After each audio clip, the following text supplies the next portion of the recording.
কালকে একটা সিনেমা দেখলাম। সিনেমাটার নাম হচ্ছে দ্য কমপ্লিট আননোন।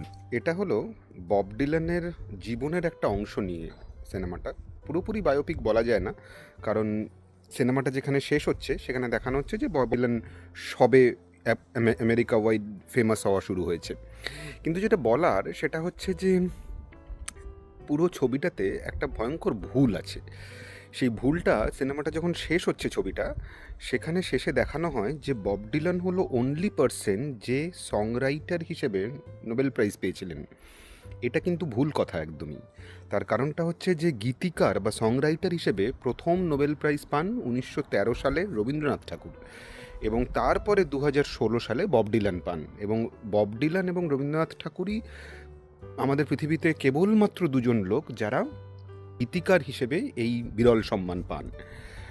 এই ভুলটা কি করে পরিচালক করতে পারলেন এবং সারা পৃথিবীতে সেটাই দেখানো হচ্ছে, সেটা মানে সত্যি আশ্চর্যের বিষয় আর কি। একটা জিনিস খুব সুন্দর খেয়াল করলাম ছবিটা দেখার পরে, সেটা হচ্ছে যে বব ডিলান যে বছর জন্মগ্রহণ করেন 1941 সাল, রবীন্দ্রনাথ ঠাকুরের মৃত্যু ওই একই সালে 1941 সাল।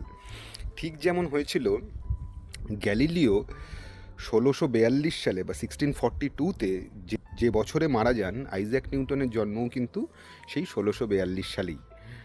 আজ এই জিনিসগুলোর বৈজ্ঞানিক ব্যাখ্যা আছে কি না আছে সেটা বলতে পারবো না, কিন্তু অত্যাশ্চর্য ঘটনা এ বিষয়ে তো কোনো সন্দেহ নেই।